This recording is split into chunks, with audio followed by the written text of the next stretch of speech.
What's going on, everybody? Minus here. We are in our about 4 minutes. So if you're watching this on demand, jump ahead 4 minutes. That'll get you right to the start of tonight's interview session. For the meantime here, we're just kind of launching, getting the message out there that we're going live, hanging out at the please stand by screen for, again, about 4 minutes, 3 minutes now. So we're going quick here.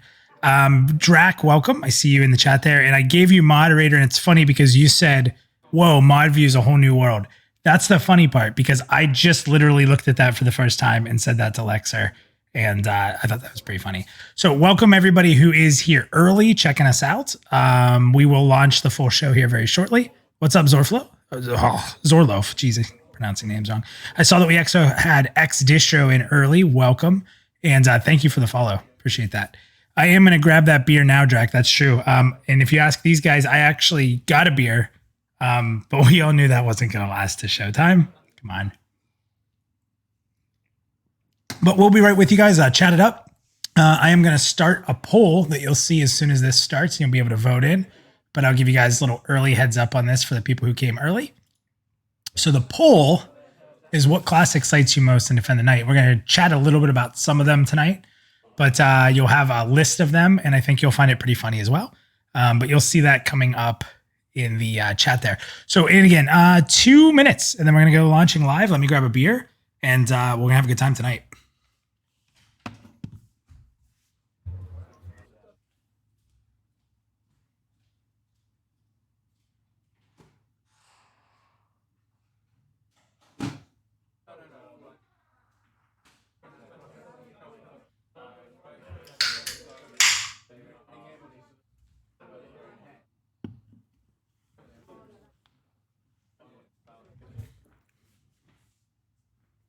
Vote not Paladin. Nice.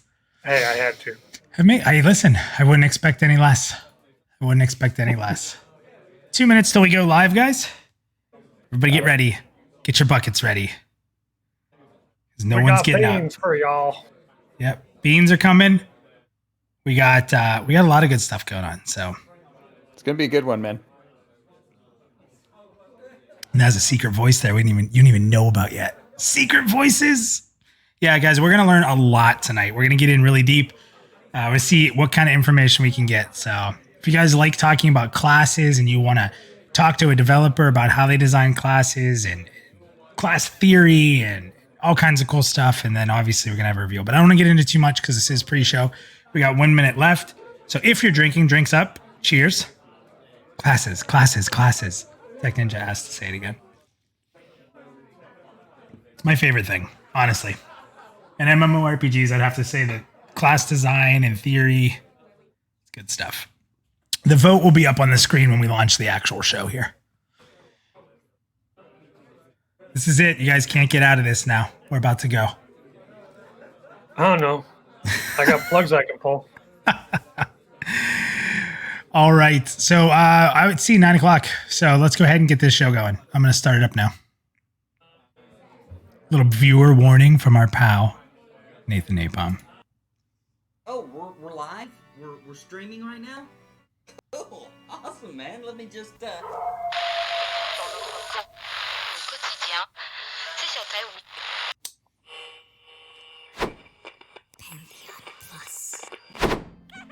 What is going on, everybody? Welcome to a very special stream tonight. As always, I am Minus, and I'm here with the Defend the Night team, a new upcoming MMORPG from Ninja Loot Games.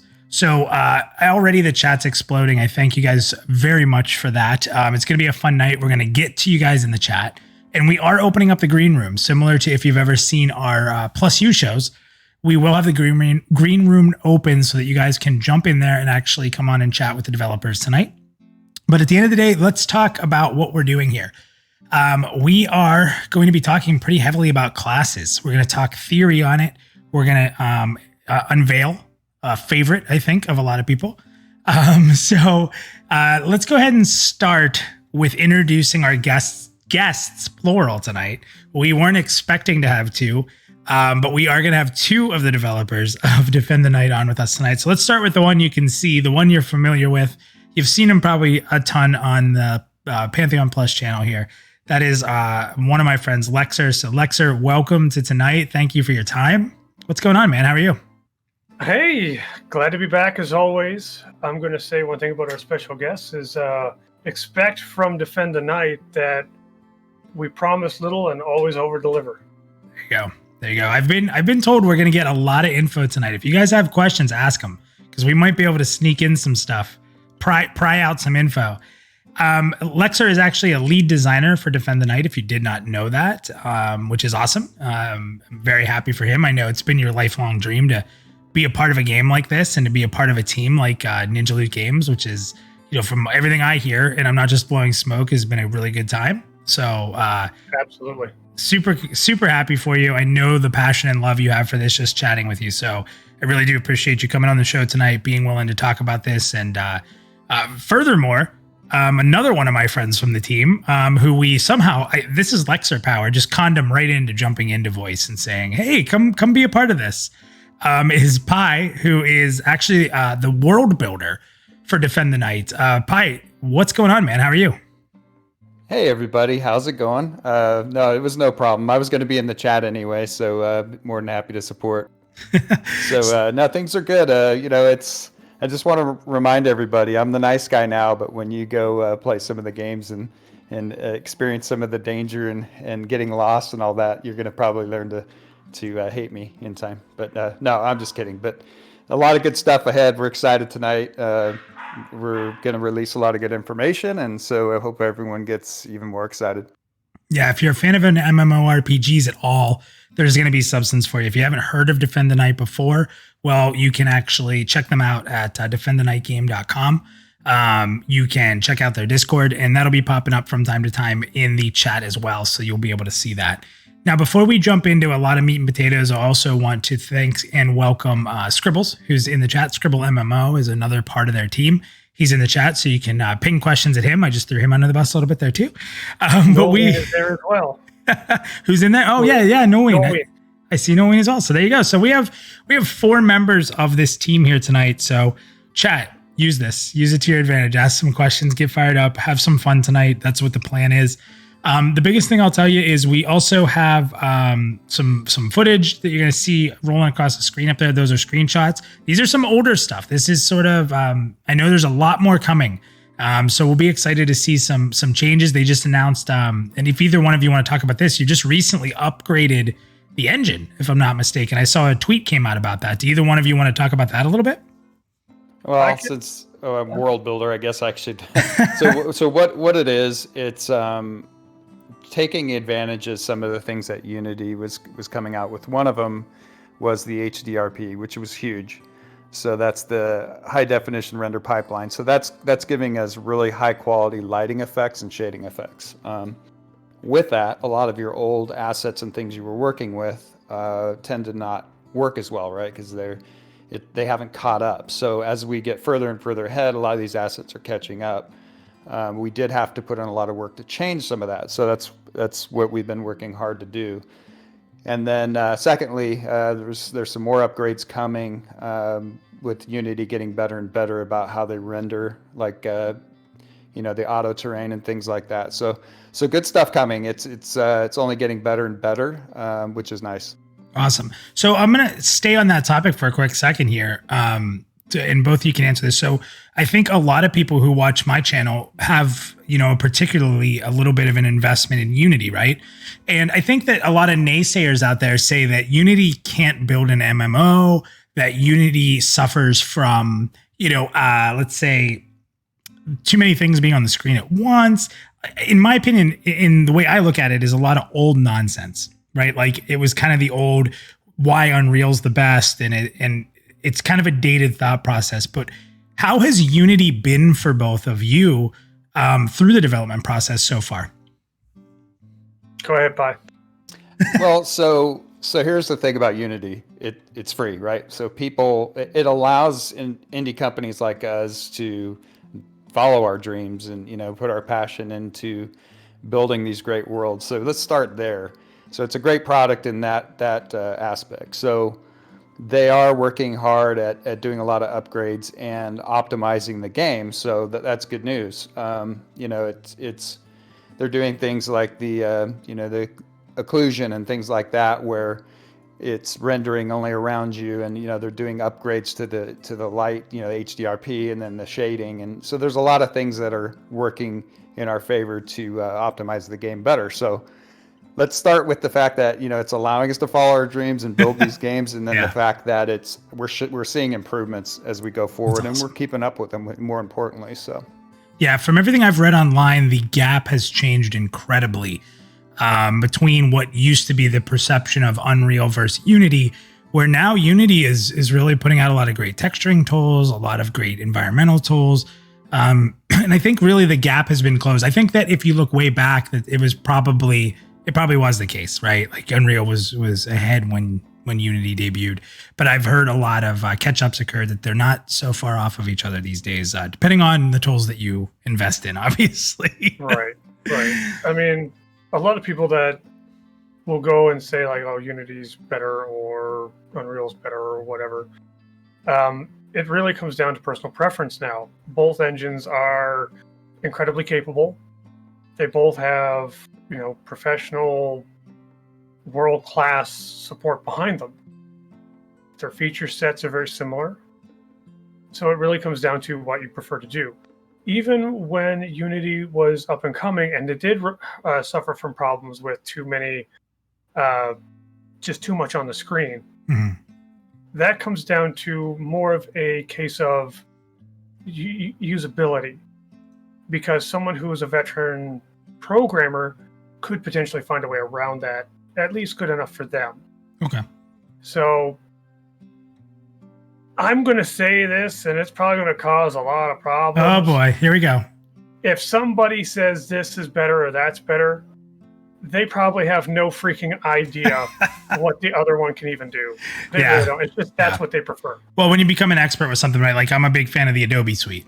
And if you give me GIMP or you give me Vegas, I'm not going to be able to use that, right? So I think you're right. I think it's what people are familiar with. And when you're the big dog, people are more familiar with you. But in this day and age, I think a lot of people are into the underdog. Well, I don't want to... in the early days, I used to write all the render code from scratch. Yeah. I don't want to get too deep into, the whole Unity, because it wasn't our plan. And I know people will start falling asleep. Not everybody loves that stuff like I'm a nerd of. So let's get into the meat and potatoes here.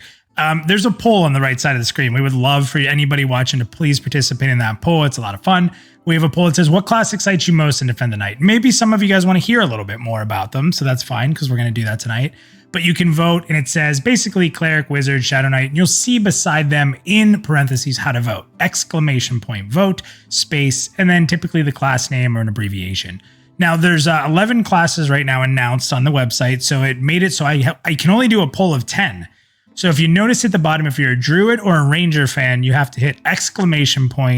Vote hippies. So that's how you can be a Druid or a Ranger. And I think that suits them well. So that's fine. You could have just left Paladins off. I would have been fine with that. All right. So let's get into some discussion here about just classes in general. So before we break down the Enchanter, I know a lot of people are really excited about that. We are going to get that to there. We are going to spend a lot of time on it. But one of the things that really drives me in MMORPGs is talking classes. I love it. Even classes I don't like Ranger, Druid. Like I do enjoy learning about them and knowing how they function and stuff like that. So before we do that, I wanted to kind of talk about what the core design philosophy, like when you, both of you, when you looked at the designs of this game and you started to think about classes, because I know Leksur, you have a very big hand in class design, but I know Pyye, you've spent a ton of time in that as well, as kind of like aside from your world building. He's my right-hand man. Yeah, you guys work together a lot on them. So before we talk about classes individually, like what's the core philosophy around your class design? Like, are you like me that you think the class design is probably one of the most important things about an MMORPG? And if so, like what did you want to do differently, or what did you want to stand out about your classes? Well, for me, it's very important. I used to be a min-maxer. I was a big raider. To me, I was always whatever was the best. I would make it work, theoretically. Except for Paladin, never. But I'm not so naive as to think that that's more important than anything else. I mean, everything has its own level of importance. Lore, crafting, the world itself, the immersion of everything, the quest, the storyline, it's all very important. It's just a matter of finding the balance that fits whatever you're currently working on. With being asked to design a class, usually it goes down in a pretty simple, almost predictable way. They'd say, hey, I'd like you to design the Enchanter class. That's the next one that's up for design. Like, okay, well, you tell me what is the core that you want out of an Enchanter. Because as easy as that sounds, you have to remember that take whatever class you love dearly. Think about the perfect example of that class. And now just think that someone out there who also plays that class, that is their worst nightmare. It's a fact of the matter that you can't please everybody. But you can kind of aim one way or the other to please more people. That isn't what everybody should do. It should never be your primary focus, but it is something you have to consider, because small changes can make a big impact on your community.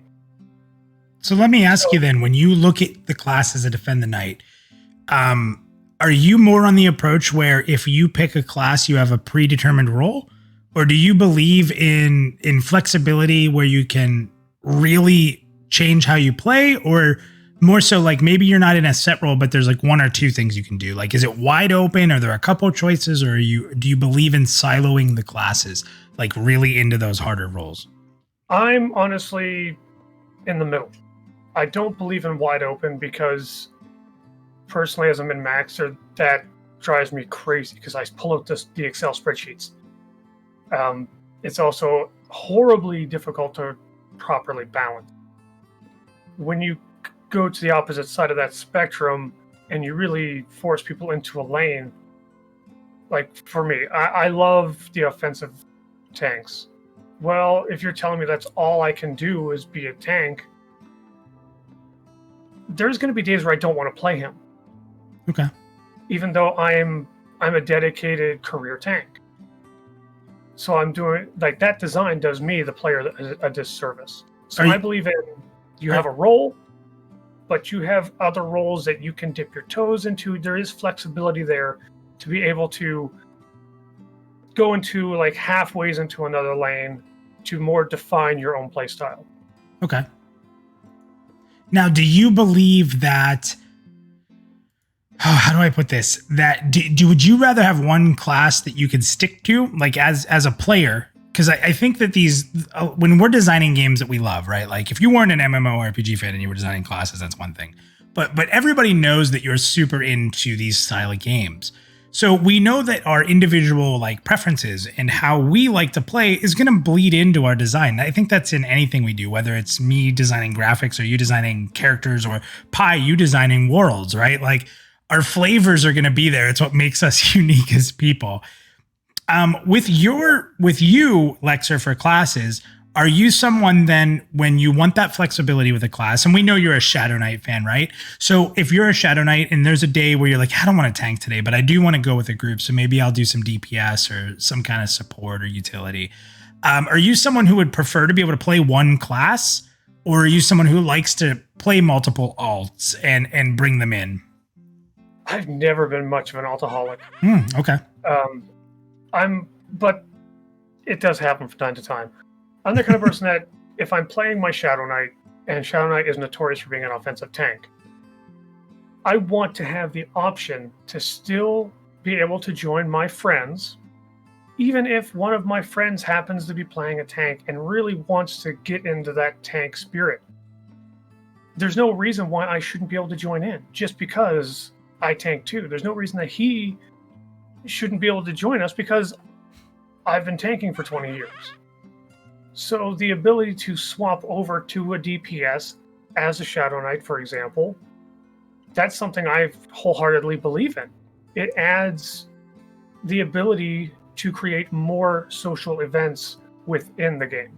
So do you think that ideology kind of bleeds over to the core design of most classes, that, if you pick a class, you're going to have an opportunity. Do you believe, am I wrong in saying like you'll have a main role, but when you need a break, so when you need a break, you can kind of step out and take that break and fill a different role, but there's definitely something you're going to excel at. That's a great way of putting it, excel. Right. And the role, like we'll take the Shadow Knight again as an example. They're being built as a tank. That just means it's going to be easier for them to tank than to DPS or to be utility.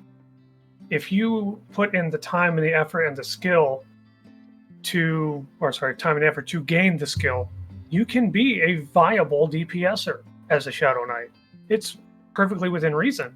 It's just because your role is kind of pointed in the direction of a tank, you're going to have to work a little bit harder versus, say, an assassin who is built from the ground up to just bring the pain.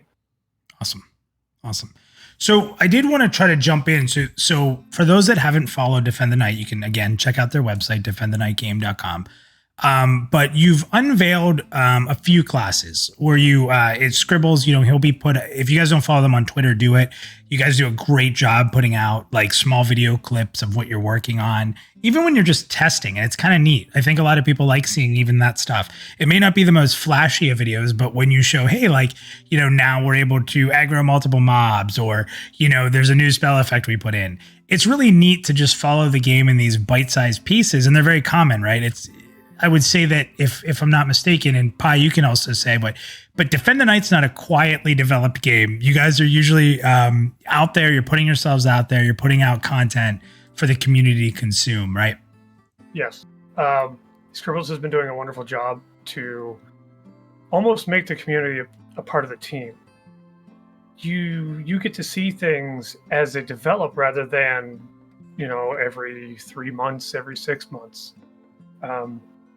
It's not always the easiest decision because there are people who don't understand the process of game development, and you'll get the usual, this game looks like garbage, blah, blah, blah, blah. Like even Pantheon had gotten, when they first announced, they don't understand that there's a lot of placeholders that go in. There's a lot of, it's good enough for now kind of. I just want to note that Leksur brought up Pantheon tonight, not me. Let's make sure. I'm just kidding. I brought it up because the name of the channel is Pantheon Plus, and that's the best reference. Just believe in the gods of the Pantheon. And I'll just say, let me cut in. I mean, a lot of us are Pantheon supporters. I'm a VIP supporter. I've got nothing to hide there. Pantheon, we hope it succeeds. We want to help it succeed. So absolutely, Pyye and I are both VIPs. We're, super Pantheon supporters. I spent 4 years on the show trying to get the word out. You mean trying to get off the show for 4 years? That's what I remember. I'm just kidding. I refuse to answer that question without my lawyer present. Well, hey, let's. I love Pantheon. Everyone knows that, but let's stay on Defend the Night because I want to jump into some stuff. I want to get deep into here. I want to learn some stuff. So we've talked a little bit about the Shadow Knight. It's been a little bit since we've seen it. Leksur, where are we at with the Shadow Knight from what we've been told, what we've seen? Is there anything new and exciting, or can you give sort of the community here kind of what's unique about your Shadow Knight? Your Shadow Knight's pretty different, I think, from a lot of games. What are you guys doing with that class? Our Shadow Knight is pretty freaking impressive. I know Pyye isn't really a fan, but again, different strokes, different folks. The Shadow Knight is an offensive tank character who is actually very reliant on his pet. A lot of people out there might be familiar with EverQuest 1, where Shadow Knight was kind of like a wimpy warrior mixed with a wimpy necromancer to make a wizard with, or a warrior with spells. Yeah. But that's not what we have here. We have a Shadow Knight who is literally sold his soul to evil. His pet is almost like a projection of his soul. It is attached to him at the most elemental level. So your pet can take a hit. Your pet can deal some damage. He can fuel you. You can fuel him. But there's a catch, because theoretically, or her, Because theoretically, the Shadow Knight is probably one of the best tanks. Of course it is. You're designing classes. Theoretically. but here's the thing. I love Shadow Knights, but I also hate EV classes. I hate it. Yeah. Because your pet, if you die, your pet dies. If the pet dies, you die. That's awesome. But he's you. He's just as tough as you are. Let's ping the chat on that. Chat, even if you're familiar with Defend the Night, what do you think of that? So you have this pet that you can throw into the mix, right? Like that big hit's coming. You're like, I'm not ready to take that pet. You take it, which I love, by the way. And I actually have been screaming for something like that, even though I'm not a pet fan for a while. So chat, what do you guys think of that? Like you're tied to your pet. If your pet dies, you die. Is there any other MMORPG out there where your pet is that important? Because usually it just dies and you resummon it. You're like, whatever. But now, Leksur, you've made it so if that pet's in trouble, you're sweating. You're sweating, right? I'm going to say not me. That's a we project. Okay, awesome. Now, Pyye, this came up because of the community as well during the roundtable. Pyye, he threw you right under the bus right at the beginning of this. I'm sure you were saying you're not a fan. So what is the part of it that you're kind of on a wait and see, I guess I'd say, is probably where you're at, right? Like, let's see how this works. Is it just because you're not into the offensive tank as much, or what? You know what it comes down to, I think, is first of all, they say that kiddingly, but yeah, it's only because there's one thing. I'm not into if the pet dies, you die kind of thing. Because, But again, just keep in mind, y'all, this hasn't been tested yet. So it could very well be. We want to tie fear into the game, okay? So it does make sense that it's tying in fear to the game, and it's going to matter. So if your pet dies, that's a big deal, right? So it makes sense in that capacity. Where I borderline it is, as I'm, in the modern gaming world, which we'll be talking about in the future, right? Is I don't want the game to be a pain in the ass too. So I always say that to the team, that we need to be careful walking that fine line of what is dangerous and what is skillful versus what is a pain in the ass. Because things that are a pain in the we'll change it, pain in the butt. Sorry. No, you're fine. You're good. You're good. We did the viewer warning at the beginning. We're all set. But things that are a pain in the butt are just, we all of our time is precious, and we want to keep people in the game. So we want to do things that make sense and offer progression. And so anyway, so it's on that teeter line. That's all. So again, we haven't tested it. I think it's a great idea as far as testing the fear of the game, which is very important to us. So that's where I'm at on it. But honestly, our Cleric's so good. I've been playing the Cleric every time I'm on it. I mean, Pye's absolutely right. Everything is subject to change. Of course. Still in development. We're not quite at the balancing stage yet. I mean, like you said, things can definitely change. I may not be a fan of it. I like it right now because when I finally said farewell to EverQuest, I ended with a Beast Lord.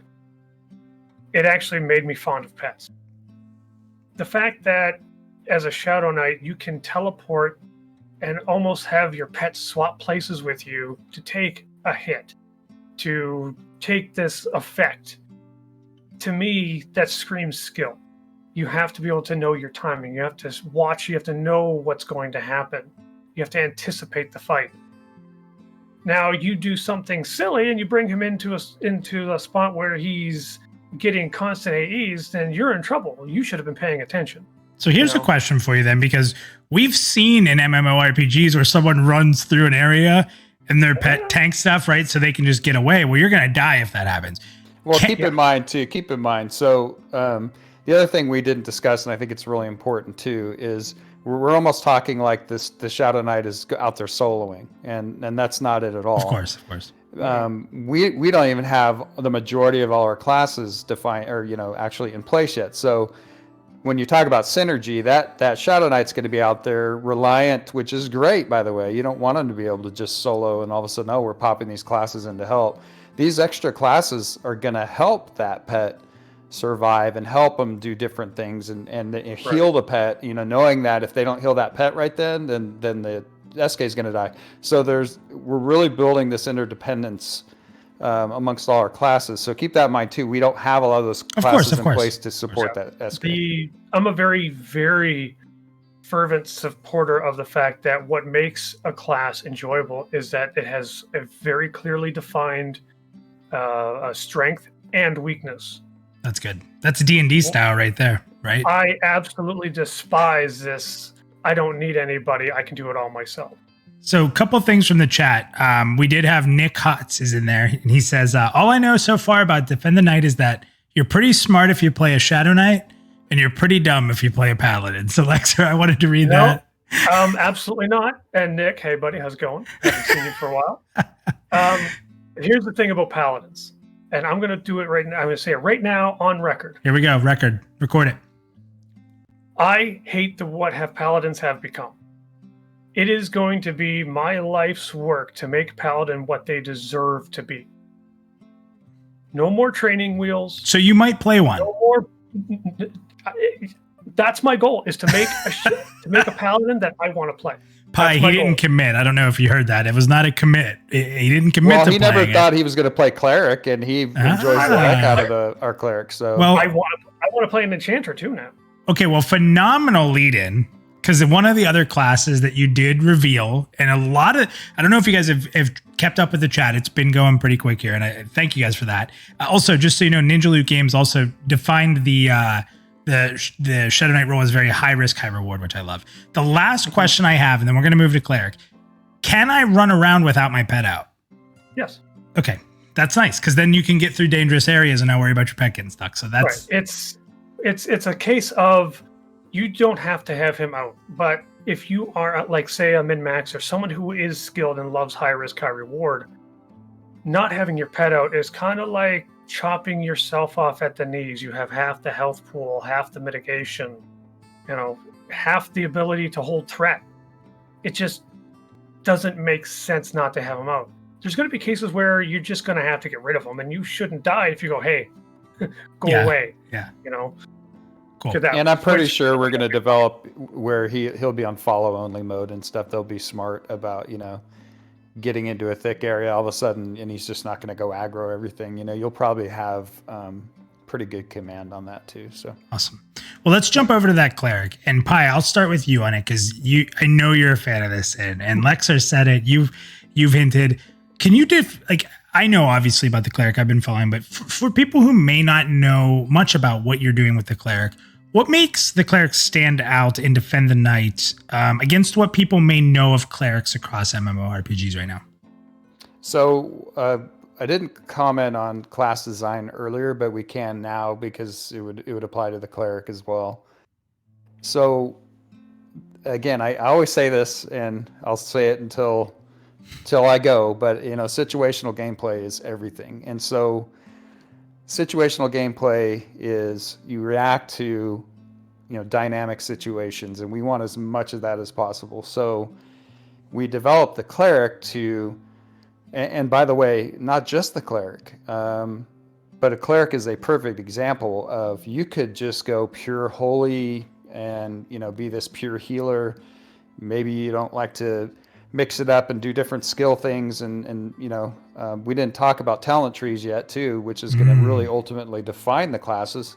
But you can be that pure healer. But what's great about the Cleric, and we've seen it already, you can go more toward the battle Cleric, and so you can really define where it is on that meter you want to be, and you can still be. Our goal is to still be effective and healing, even if you wanted to go more DPS. So the DPS in our game actually does healing too. So it's really cool, and you can really define how you want to play. And it's going to be interesting to see if one goes one route, one the other, what you feel is best for your team. But again, it's all what we feel, right? It's not necessarily a theory craft.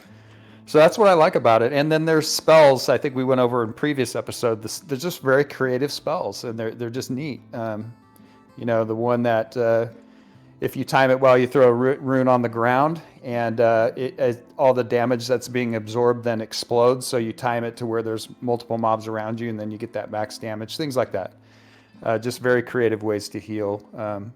taking damage to yourself and filling up mana. Again, there's one tool that they can help, another resource. It's just a whole bunch of versatility that allows the player to be very creative, and I like that. That's awesome. Someone in chat said, what kind of weapons can we expect clerics to use? Hammer time. All right, one-handed, two-handed, shield maybe, book. Sure. Yeah, I can see shields. Don't really think we discussed the armor just yet. But itemization is going to be a whole other stage in itself. And imagine if they're in close, you got to give that cleric some good armor, right? I mean, yeah, we got to protect them. I'm almost positive we were thinking some sort of heavier armor. Awesome. Whether that's mail or plate is yet to be seen. Simply because, you're a cleric. You are technically a religious zealot. Yeah. There's no reason you would always sit back and just be like, oh, blah, blah, blah, blah, blah, please don't hit me. Well, there's a big difference between being a priest and a cleric, right? Like if we want to take like two ideologies and classes, a priest is a cloth-wearing healer that's holy. A cleric's always sort of, we always go back to EverQuest, right? We always go back to that game. They were plate wearers back then. I think in a lot of D&D, they wear at least a light plate.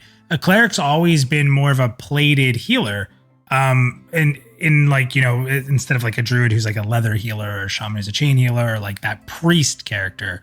I call it a priest, but like a priest, a scholar, like that educational style healer is usually a cloth wearer. More of like the intelligence style player. Yeah. And I've always looked at cleric as a wisdom class. Is that how you look at it? I don't know if you've talked about what stats you have yet. Probably. I believe we're trying to simplify things a little bit because we're going to be mixing up things so much with a lot of our classes. It's, again, subject to change here. But we're thinking we're just going to use intellect rather than, say, intelligence and wisdom, just to represent mental capacity. That's fair. Why complicate? And again, a lot of this has not been fleshed out. So of course. It's really not, Yeah, really important for anybody watching. We'll say it 100 times tonight. This is, the game is in development. What we're talking about now is subject to change entirely, if even. So make sure everyone is aware of that for sure. So the one comment about the cleric, I want everyone to realize. So we did say battle cleric. We did say all this. It will not line up with the paladin. Okay. There's going to be a very big difference, and I know Leksur and I work hard at that. There's going to be one of the important things we do is have these clearly defined rules within these classes. So yes, you can go battle cleric if you want to, but it's not going. The paladin will be its own class and definitely be played differently and have its own abilities that will apply to the game differently than all the other classes. Does that make sense? Yeah. So a cleric is someone who battles for their god. They are 100% into the religious category. They're the only class in the game that does not have a choice. They have to participate in the religion system because you are a cleric. Whereas a paladin, he's more just like a beacon of light. He's a good guy. He's or girl or woman, just out to help the world. Doesn't really concern themselves with God so much. They're just doing what they feel is right. That just happens to give them favor of gods because they're being champions in what these gods perceive as the proper thing to do. EQ and 13 said like they're noble. Is that a good way of putting it? Yeah, they're there. They're going to be very noble. They're going to be very self-sacrificing. Because like in a lot of these games now, the paladin is, I'm the warrior for God kind of thing. This is not the DTN paladin. The DTN paladin is basically just going to be, I am a warrior and my ideals and my actions have earned me the favor of gods. You don't necessarily rely on that or expect it to be there. It's just there because you deserve it. Okay. Well, we've jumped a little into teasing a class that's not out yet. I thank you guys for that. So thank you. I got some really cool ideas for mechanics. Oh, don't worry. We're going to dig a little bit more here before we get all Enchanter. So the last class that you have shown off and I think it was the first. Am I right in saying the wizard was the first class you sort of debuted? It's been a while since we've seen the wizard. So we saw the wizard. We saw a lot of videos out in the forest area where they kind of originally showed it off. Very early development in the game. A lot of AoE. What have you done any further work on the wizard? Are you really happy with where it's at so far? How would you define the wizard for the people listening? Here's a classic example of things are subject to change. Mm-hmm. The wizard was the very first class we developed, and it was mostly kind of like he was the platform on which we developed buffs, spells, teleports, things like that. And he was developed before I had even joined the team. I think I named some of the abilities. I think that was about it. So he doesn't really fit into our class philosophy anymore. So he's kind of back on the conveyor belt to get redesigned. Okay. With that said, he is still going to be primarily DPS, but he's going to have a lot more utility, a lot more things that he can bring to the party, rather than just watch me make boom. And I'm trying to push a spell through, and I hope to God I can do it. Oh yeah, I mean, you don't have to name it. What kind of spell here? You can't just tease. I don't know. I don't know if Leksur squashed it and the team squashed it or not, but I loved it because of it being situational. Well, Pyye, I mean, this is your chance to get the whole community behind you for your cause. Put the guy on the spot. All right, we'll leave it. Green light or not green light? Because I don't even know if it's. You know what? Go for it. Because I don't even remember what it was. Okay, so this is just a concept. Let's put that out there. But I want you to take from this kind of how creative we're being and how it lines up with situational gameplay. So this may or may not make it into live, right? So, but as a wizard, you're in a battle, you're in a group, and you would throw down it was a relic onto the ground. Now, based on where you put that relic versus the NPCs you're fighting, it has 3 phases. So, You remember that, Lex? I do now. Okay, so if you put it too close to the mob, it basically fizzles out. If you put it in that, and again, you'll get a feel for it in time. If you put it in that second ring, if you will, in a radius from that mob, and keep in mind now the tank has to control things, and you could have mobs that enter on an angle that ruin things. But if it's within that second ring, it will absorb 2 rounds and then go off in an AE lightning or whatever spell we end up doing.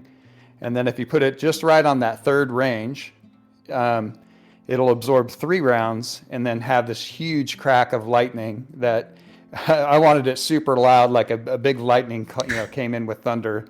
And that's a huge DPS on a single target.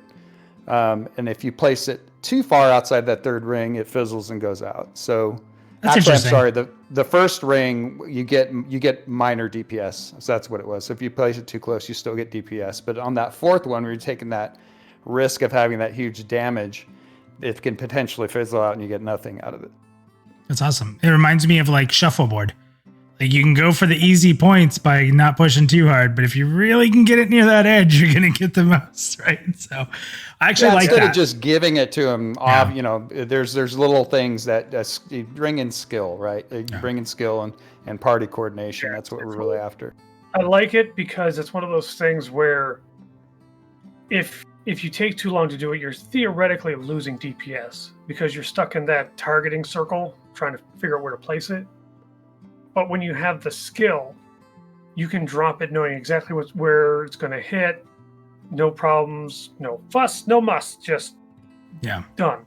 No, I like if you're playing with the wizard in the party that's cracking that lightning, that power, you've got a good wizard. That's actually really cool. Yeah, that's so you can actually not only hear it, see it, but that wizard's like a high end.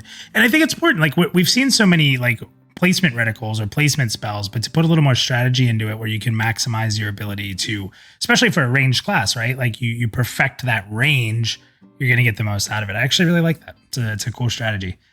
Chat, what do you guys think? Should we back Pyye up here and push Leksur to get this into the game? What do you guys think? Okay, so that kind of covers the classes we've seen so far. Now I'm going to be open with the chat here. I don't know how much info we're going to get in this next little segment because there's a lot of classes that you guys haven't said anything about yet, and I don't know where you're at from a theory. So please just, as always, just you have the right to say we're not ready to comment on that, and that's fine, and we'll move forward. But I'm going to read off just so everybody knows. We've talked about 3 classes so far. We've actually talked about 4. You guys brought up the Paladin. The Shadow Knight, the Cleric, the Paladin, and the Wizard so far have been discussed. But I'm going to read through. If you go to defendthenightgame.com, you'll be able to read kind of like a list of the classes with a very little synopsis for the ones that haven't been made. So the classes so far are Druid, Ranger, Assassin, Battle Mage, Necromancer, Paladin, Warrior. And now there's a tease you guys put on there. And I don't know if this tease is just because you're saying, well, there could be more, which is fine. Or is there a specific unannounced class? You don't have to tell me anything about it. But is there something that we're waiting for to learn more about? There is, well, as far as I'm aware, there is something that I have in mind for that. Okay. And I believe it's going to be a stretch goal because we have so many unique mechanics for each of our classes that if we have the time and the means, absolutely, one more class, let's do it. But we don't want to promise it until we can deliver it. Okay. So there's some exciting. We won't get into any more. I'm not going to push for any more than that. That's exciting. But let's talk. I'm just going to ping real quick and just say if you had to explain where your head's at with it or what you want it to be, or if you can't talk about it at all, just say it. Druid, what kind of Druid can we expect? Is that a healer? What are we thinking for the Druid in Defend the Night?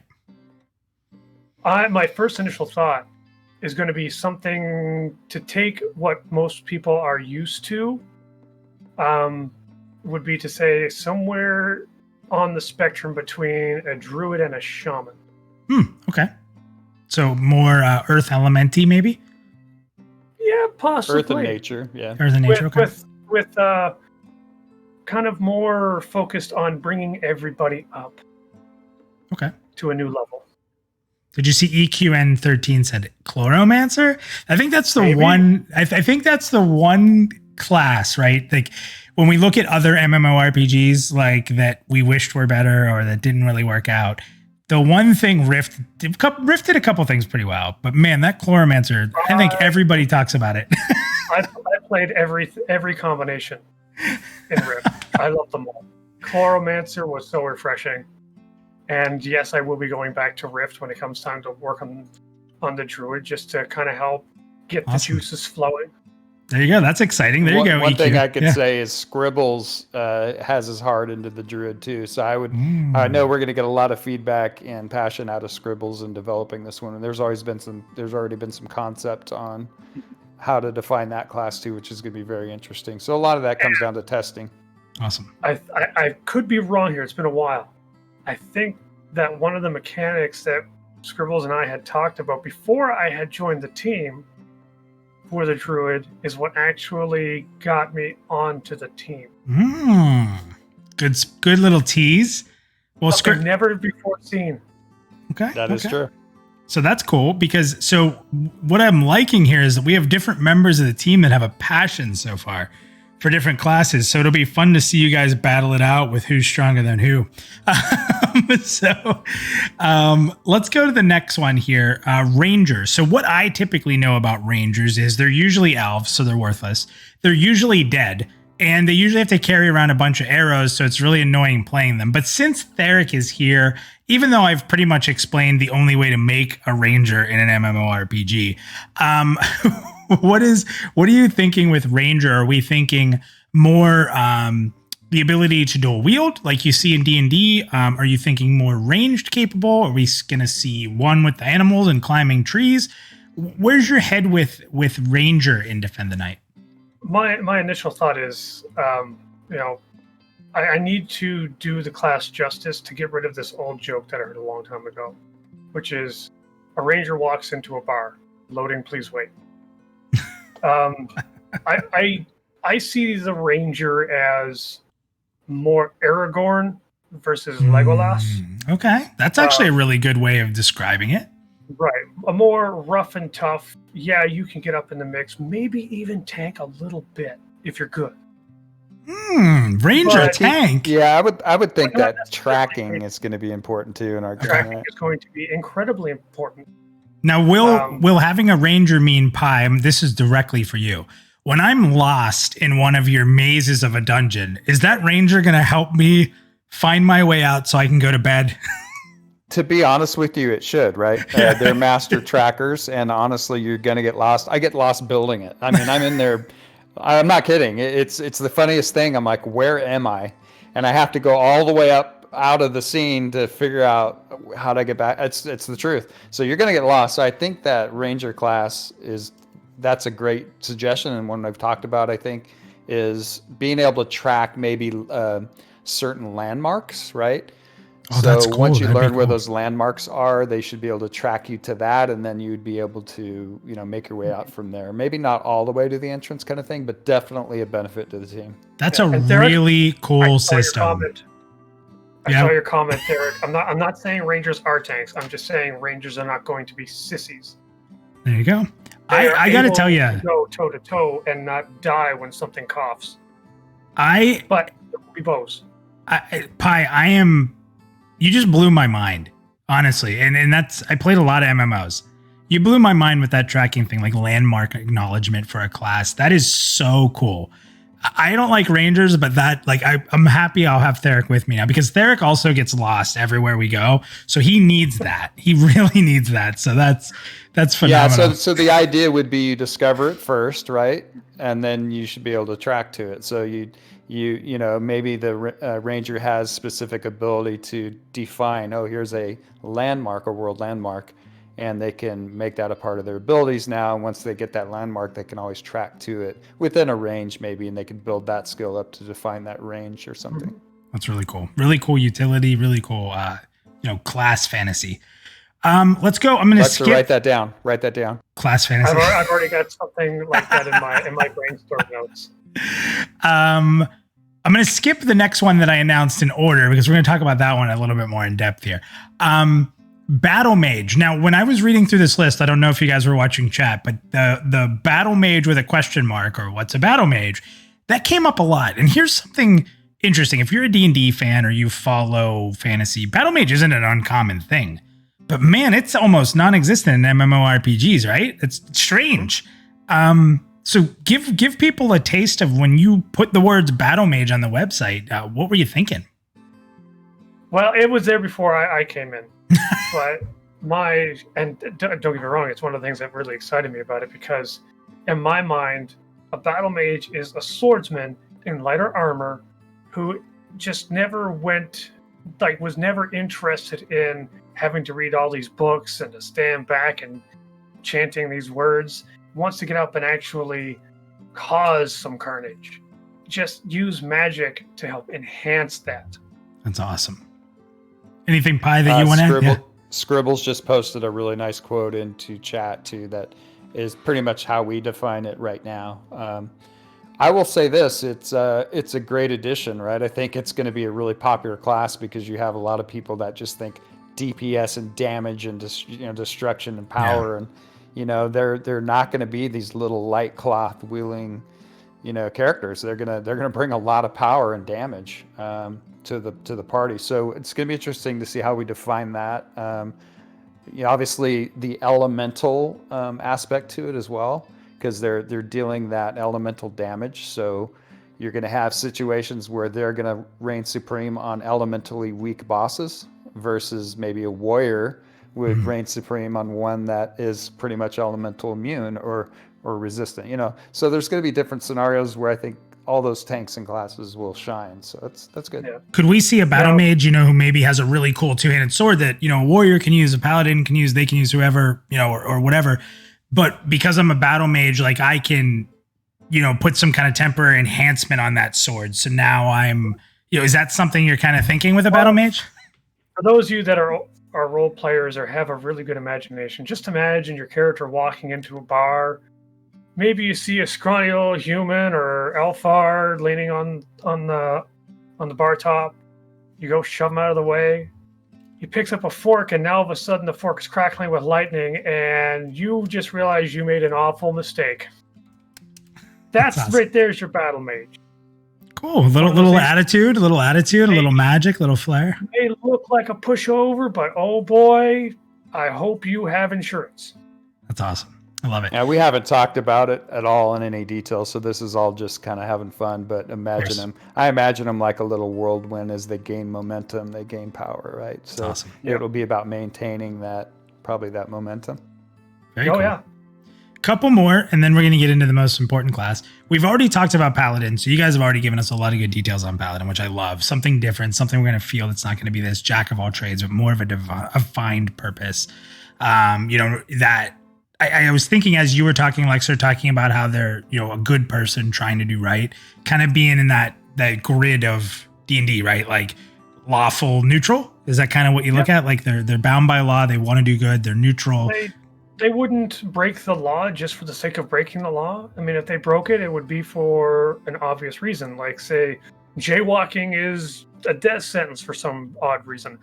But if they saw someone across the street falling from a building, they would run over and catch them. Cool. They would break the law to save someone's life because they won't really care what happens to them. It's about saving the people that matter to them. Awesome. So Necromancer. Necromancer is a funny class to me. I know I'm going to get some hate for this, but so Necromancer really was the EQ class, right? You don't see it a lot across many games. And it's kind of made a resurgence. I think there's one in ESO that, whatever.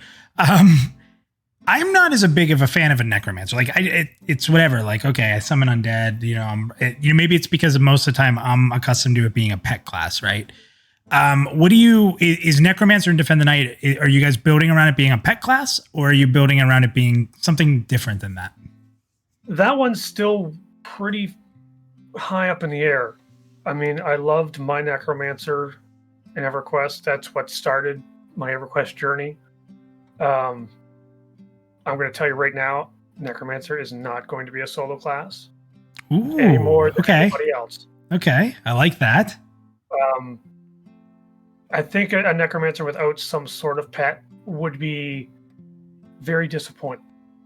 Fair. To certain people. But a Necromancer needs to be more than the sum of the bones he carries in his pocket. He needs to be a carrier and director of death and disease. He needs to step onto a battlefield and people know that win or lose, you're in for a world of hurt. So the thing I'd like to see with the Necromancer is, in lore, there's that Lich. Mm-hmm. Like you think of the Lich, right? It's like that cross between like a wraith and a demon and that's where I'd love to see something like that in a Necromancer form. So we haven't talked about this class at all yet, and I just want to throw this out there. I have some pretty badass ideas. Awesome. Because to me, they're the masters, and by definition, they're the masters of death, right? Mm-hmm. So they're going to bring that whole unholy element, which our game will have a lot of, by the way, out there, a lot of undead and things where they could be masters of.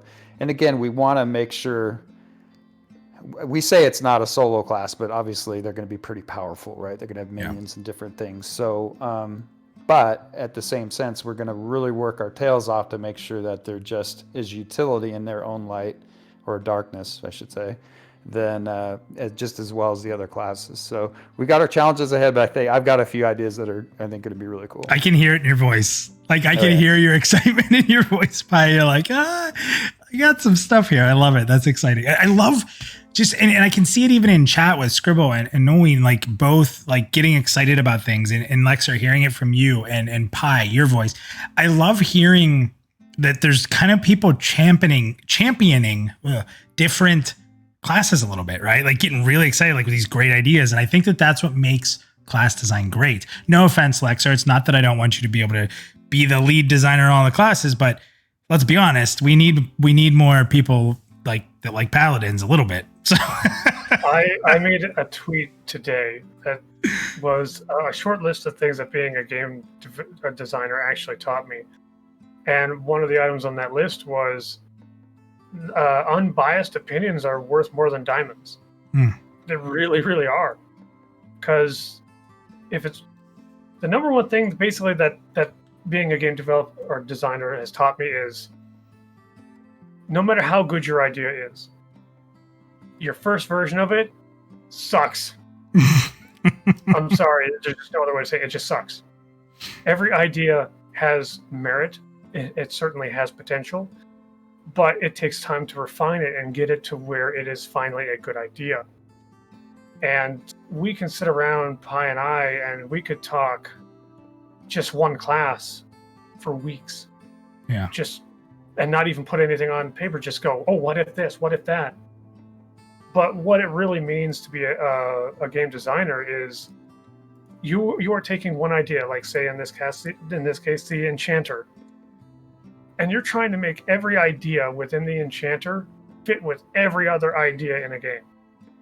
That's dozens, hundreds of other ideas. And you can see it in a lot of these other games where they didn't really spend a whole lot of time worrying about the other stuff, so it doesn't seem right.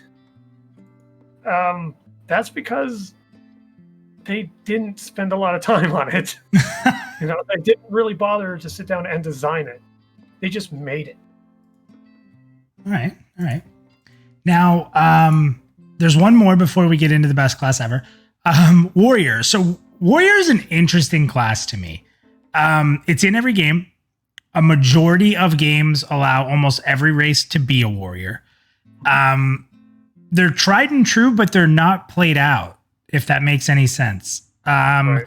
So what are your thoughts on like how a warrior is going to be represented? Are we seeing a tank mostly? Are we seeing heavy armor? Are we seeing barbarian style warrior? Like, what's your thought processes on warrior right now? Are you happy with sort of how the basic warrior works in games, or where are you at? I think the warrior class in general has probably been one of the best represented classes in MMOs, simply because it's kind of hard to mess them up. I mean, you're a fighter with weapons and armor. Yeah. You can't really mess it up too badly. Then so for us, it comes down to like, what kind of theme do we want? We have a lot of human history that we can pull on to kind of get what kind of attitude we want our warrior to have. Does he have this high sense of honor like a samurai? Do they have this odd sense of nobility like a knight? That's a great bring up on the samurai there. Or are they like a Viking who just wants to go in, chop off some heads and take stuff? I mean... So one comment I've got to say is, and I really hope that we can pull this off. The warriors that you know of that exist out there that lead the show, they run ahead, they almost self-sufficient, they're, blah, blah, blah, blah. In our game, the warrior's only going to be as good as that group contributes to them. Mm-hmm. So they're going to be good, but a really good warrior is going to have a good team to help that warrior be good, if that makes sense. So sort of like they need the battlefield leadership and the people around them to make them strong. They need the utility, and the one thing we'll reveal about the Enchanter coming up, they need these tools from other classes to excel at their prime.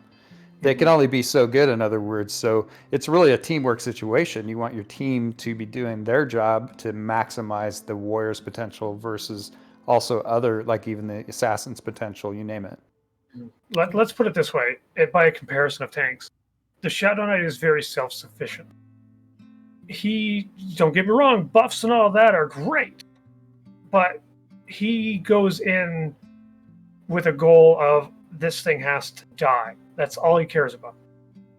A paladin goes in going, okay, I need to protect everybody. A warrior goes in, wants a great fight. He wants to be egged on. He wants to rally people. He wants to get everyone into this frenzy, because that's how you get a good fight. Okay. And that's how I'm personally seeing the warrior. It may lean more towards Viking meets knight, maybe. We'll see how it develops because, again, all of our classes tend to go through a community roundtable on our Discord. I'm happy you brought that up, actually. That's what I was going to talk about next. So no matter, and I mean, I try not to be egotistical. I try to consider every idea. Take the Shadow Knight, for example. I had this idea in my head of what I wanted a Shadow Knight to be. The Shadow Knight we have isn't what I had envisioned, but it's better. That's awesome. And it's because of community input. Awesome. All right, one last class, then we're going to go all into Enchanter, everybody. So I know we've built up to this. I love talking classes. That was one of the things we really wanted to do tonight. So let me put up an image on the screen here real quick because this is going to be important for me. So as you just talked about, sometimes you put out votes like what class should we work on next and what are your ideas? So I might be cheating a little bit, but everybody please vote for Assassin, the best class. Obviously, I don't even know anything about it. I know it's the best already, obviously. So what do we got to do? How many people do we need to vote? How do we get Assassin? Chat, you guys better help me out here. I don't want to see any of this Battle Mage stuff. I don't want to see any of this Necromancer stuff. Great classes. Let's go here. And Drax says much cheating's happening. Listen, I just said that I'd group with a Ranger. Okay, I earned something there. So let's vote for Assassin. But I'll take that off the screen. Assassin. What can we expect? What kind? So when you think of Assassin, it's not called a rogue, and that's an important thing. You guys made that decision, right, to call it an assassin. So when I hear assassin, you think rogue a little bit. You think ninja. You think hitman. Like so picking assassin, I feel like was probably specific for a reason. What do you see thus far early on in what that assassin's going to look like? I mean, you're absolutely right. When people think rogue, you go everywhere from like this swashbuckling pirate to this almost Aladdin-esque alley rat to what was his name? Alistair from Assassin's Creed, right? Yeah. People have this wide gambit of ideas for a rogue. Assassin for us is a little more defined because an assassin is someone who is hired to kill somebody. Your sole expertise in life is killing targets. And with DTN, we're hoping to really bring that to bear more so than in previous games. Because I've always wanted to play a thief, rogue, assassin character, but I've never been happy with them. I guess Final Fantasy XIV was pretty close with the ninja, but something felt off. Your character didn't feel like a ninja. You're just a guy wearing a headband, basically. We're hoping with DTN that when you play an assassin, you feel like you're a hired killer. Like That's someone awesome. will hire you to say, I need this person, I need this thing dead. You're the person that's going to do it. And you're just basically going to crack your neck and be like, let's do this. Awesome. If that means going toe to toe, if that means using poisons, if that means sneaking up behind them, it doesn't matter. You don't play by a rule book. The only goal is to kill with as little effort as possible because profit margin. Leksur, this sounds like your class. I know you're a Shadow Knight guy, but this sounds just like you. Kinda. So let me chime in here too, Yeah, because I please. was kind of passionate on the design on this one too, and it's definitely in our near future radar. So one of the things that I really want to push forward is the poison crafting. So they're going to be hugely reliant on a very extensive poison craft system where you're basically going to have to seek out ingredients throughout the land in some dangerous places on your more powerful stuff, right? Probably duration stuff, but my idea is they should be able to, just like a lot of other classes, have a lot of utility and they switch out. They can dual wield, so you can have a combination of different poisons to do different things. I love it so much. One could be like a stun, one could be a damage over time. One could be a DD, whatever it may be. And so anyway, so really kind of in depth. So I would imagine they would get a lot of their utility and especially damage from their ability to really be able to get into toxology or whatever we're going to end up calling it. I love that. That's going to be a big deal. So much. I love that. And Incredible. here's the other thing. Imagine, so you think you talk CC, and what I could see them doing too. Oh my God, we have too many mobs. If you don't have an enchanter, what happens? So they go into their mode and they take one out like instantly. So instead of just CCing or doing, that's part of their, obviously they can't chain do it, but that would probably be within their utility belt. Are we talking something like a harm touch? No, it would be more like an assassin move. They'd have to probably go into stealth and they would do something to get behind it and take them out in an instant. Depending on the mobs, obviously can't do it to a boss. A little more strategy than your average character. Oh, I love it. You hit the nail on the head though with toxicity. I describe it like this: anybody can be a killer, but it takes a smart person to be an assassin. Knowledge is what's going to set you apart from just the guy with a pointy knife, and you being the hired assassin, someone who's worthy of the name assassin. Awesome. And I almost want to portray the class as this character that believes that the act of the assassination is an art form. Any idiot can kill somebody, but only an assassin can actually assassinate someone. That's awesome. I'm excited. I'm ready to go. Guys, we're going to end the stream. I'm going to go play an assassin. No, I'm kidding.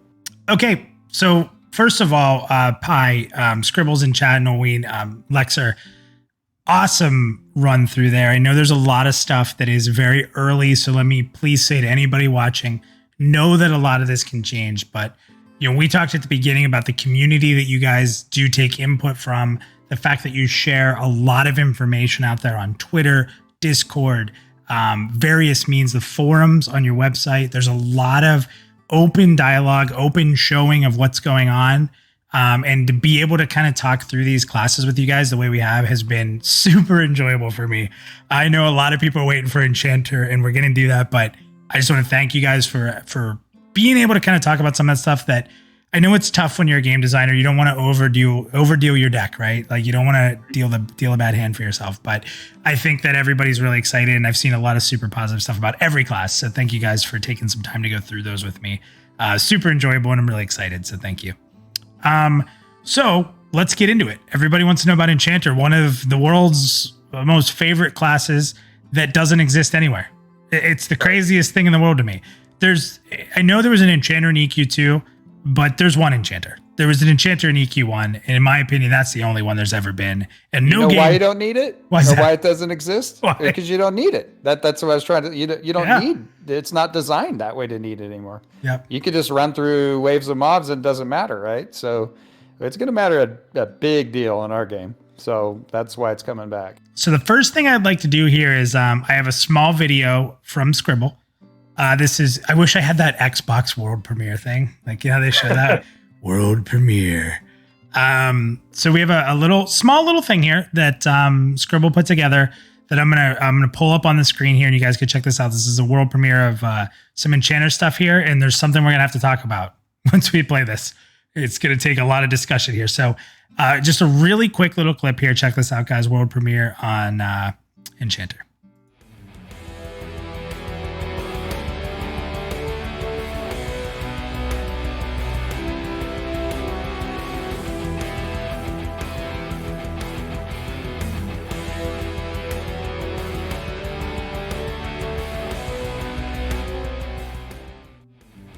All right. That's changed to red magic, by the way. Oh, already? That quickly? That's so Already been changed. Yeah, already been changed overnight. So a couple things to discuss there. First, Scribbles, I feel bad you had to look at my face so long that you actually put me on a model there, which is awesome. I did realize something though. I'm going to show this again. It's going to come up on the screen. Leksur, what's the name of this race that I am? Alphar. Okay, that's very close. Hold on. No, they're not pointy. It's bigger. Look at it from the side. It's coming up right here. Hold on, there it is. No, that's. Just look at it from the side. Close. I don't know. So what is this? What is this race? Let's talk this. Can we confirm or deny that this is a form of elf? I guess the closest comparison from other games would have to be elf. But our elves are not elves. Okay. All right. Our Alfar do not go prancing through the daisies, throwing flower petals at monsters, hoping that they'll die. Okay. These are just an off kind of. I'm not going to say it seriously, but technically, it's kind of like an offshoot of human. Okay. Cousins. I'm fine with that. Little different colored skin, probably a little smarter, better looking. Totally understandable on that side of it. And that ear's bigger, but I mean, I could probably get it shaved down. I'm sure there's a maybe I get it, cut across the top by an assassin or something, and then we're good. Well, I'm sure there's some form of plastic surgery. Just make sure you've got a coffin standing by in case you get an infection. All right. So jokes aside, it was really cool to see that, guys. Scribbles, that was my honor. I'm super humbled to see that. So thank you, guys. That was a really fun thing to share, even with friends and family who have no idea what MMORPGs are. It was outstanding. So really, really cool. But let's get into Enchanter. We've talked so much, and I know people want to hear about it. So if you could for me, guys, whoever wants to go first here, tell me, Pyye, you had brought up the fact that a lot of games don't need enchanters. So tell me a little bit about the enchanter in general for Defend the Night, but why it's going to be so important. So one of the things that we're working on in the game is we have a lot of different types of magics, right? So these different elements of magic apply specifically to certain classes, where, to give you an example, the Enchanter is going to be the specialist in mental damage. Wizard is arcane. You can imagine Necromancer being unholy. So on and so forth. So Druid would have some other elements. So there you go. So it's really mental damage. So again, the reason an Enchanter is so important in our game is our world itself is going to be dangerous. So the obvious thing to say is they're going to have some crowd controlling abilities. Now, it was mentioned in chat earlier that they were overpowered in EverQuest, and yeah, they certainly were. And the reason they were overpowered, and not trying to steal all the thunder, Lex, but the reason they were overpowered in EQ is because they can just build it up to a point where they just keep going and going and going.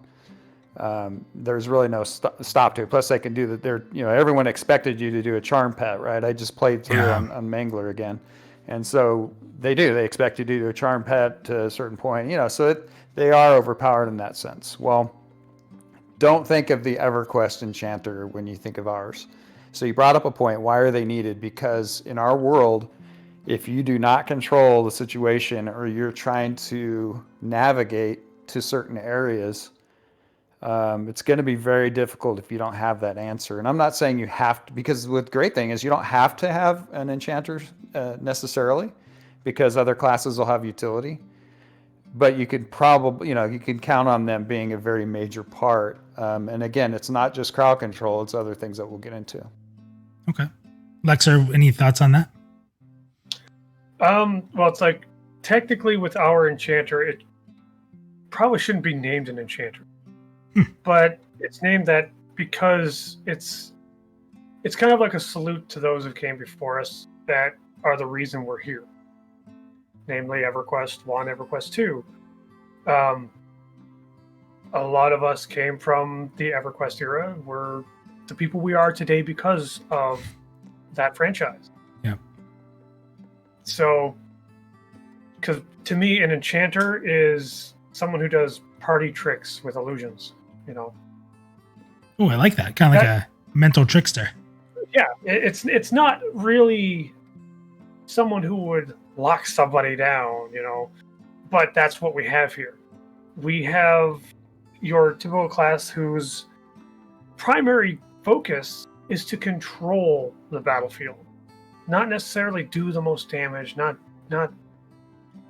not be the big flashy character. Be the person on the sideline going, no, you're not going to do that.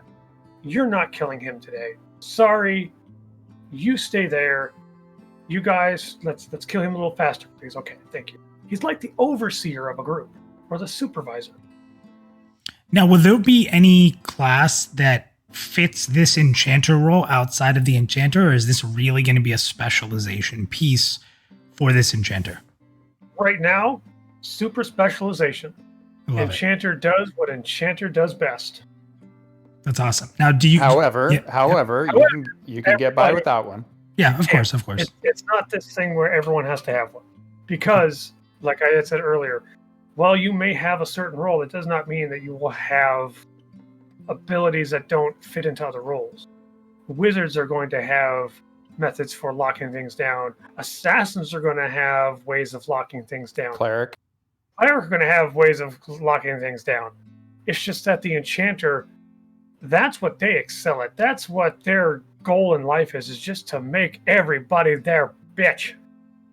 So with that being the case, Enchanter fans, they're hardcore. That's really what they love. Like you said, growing up in those EQ times and really wanting that experience again. First, I'm going to tell you, I'm very happy that you're already designing from day one with that whole charm thing. That to me is what made that class undesirable. I hated it. I hated that you could charm an enemy and negate a tank. Like what? Really didn't enjoy that in EQ, and I think it actually ruined a lot of that game for me, if I'm going to be honest with you. So I like the fact that Pyye, you said, they're not just going to sit here endlessly doing their thing and just pushing and pushing and pushing. I love that. Lex, can we talk about charm right now, or you want to wait? Yeah, let's do it. So here's a great difference between EQ of what you know versus ours. Yes, ours will have charm, but guess what? It's going to be different. It's not going to be overpowered. So here's the cool thing about our charm is we're in design, right? This is in design talk right now, so it isn't coming to light yet. But when you charm an NPC, you will see through the eyes of the NPC, and your Enchanter goes into kind of like that mental state and will follow. So you'll see through the eyes in first-person mode of the mob you charm. Now, depending on what mob you charm, depends on what abilities you have to use on what you're planning to use it for. If it's DPS, it could be other things that different NPCs will have abilities that you'll be able to take control of that actual NPC to the benefit. It could be a lot of different utilities that you use it for, and that's the fun part, is discovering how people will use it.